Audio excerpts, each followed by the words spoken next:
Watch Symposium. I'm Austin. Let's talk about this alleged new Tudor, all right, that's been leaked. All right, so you're looking at it here. This is everything I've seen about it. You know as much as I do looking at this image. Now, a little bit of backstory about where I got this image. The Archie Luxury WhatsApp group, Ron the Shrink shared this. It apparently comes from Reddit, and it's a leaked image of a forthcoming Tudor. Now, is it legit?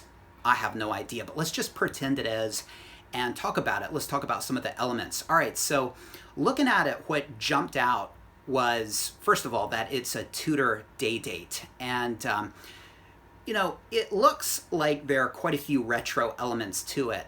Looking at the case, looking at the bracelet, it sort of looks like it's got some oyster quartz DNA. The case is sort of angular. And if you look at the oyster quartz cases, they have that sort of angular look. Very similar, actually, to the Timex Q. As far as the bracelet goes, the links are smaller than the oyster bracelets, but they're bigger than Jubilee. I wouldn't say it's a cross between a Jubilee and an oyster bracelet.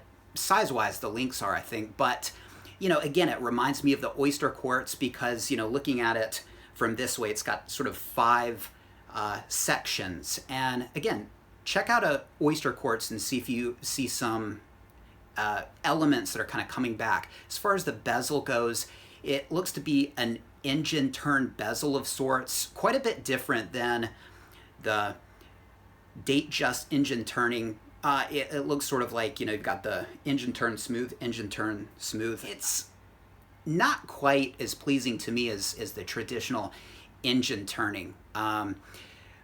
So there's that. And it looks big. So to me, it looks like a conglomeration of, you know, old elements plus a bigger case size. It looks to be perhaps a 40 or a 41.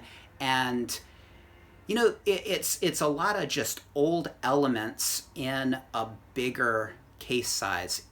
Now, as far as the dial goes, Roman dial. And what can I say? I mean, it's an okay watch. I don't think it's anything that's really impressive. It looks pretty derivative of older models. Like I said, a conglomeration, but it's just in a bigger size.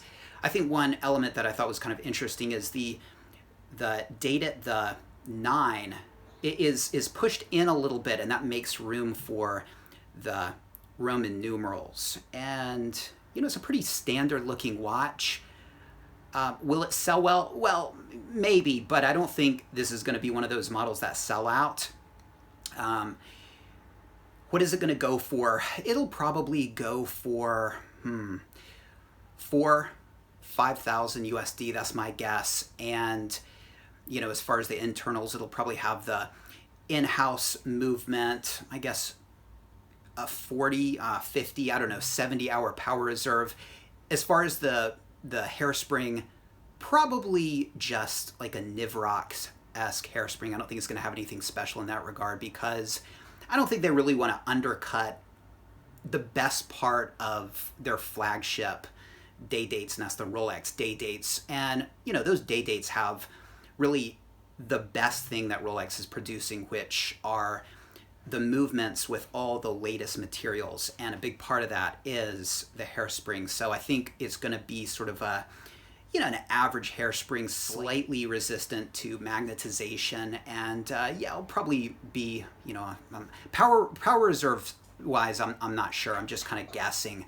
Probably less than 70, but my guess is just an even 50, which, yeah, I don't know. That's not really something that's too interesting to me. If you wear your watches like I do, power reserve really means nothing. But actually, on second thought, I take that back. I'm going to guess that they're going to put 70-hour power reserve, and I'll tell you why. Because that's the kind of watch that they probably expect you to wear to work. You take it off on a Friday, you wear your Black Bay over the weekend, and it's still ticking on Monday. So, all right, there you go. So I think it's going to have at least a 70-hour power reserve.